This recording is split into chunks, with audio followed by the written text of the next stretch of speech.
Yung mga anak na hindi marunong tumanaw sa magulang, kahit ano marating nito, hindi magiging makabuluhan. Kahit sinasabi natin na hindi naman obligasyon ng mga anak ang magulang, yes! Pero ang sabi ng Panginoon, honor your parent.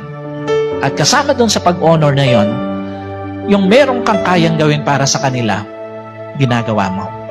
Sa mga anak na naririto, kahit magkapamilya kayo, huwag niyong titingnan na ang dapat ninyong bigyang focus yung sariling pamilya na lang. Hanggat nabubuhay ang mga magulang ninyo, iparamdam ninyo na kaya ninyo silang i-honor in all aspect ng buhay. Huwag kayong iiyak sa kanilang libing dahil marami kayong regrets. No, that is hypocrisy. Wala kayong kwentang anak kung iiyak lang kayo sa kanilang lamay, pero nung nabubuhay, hindi mo ginawa yung dapat mong gawin para sa kanila.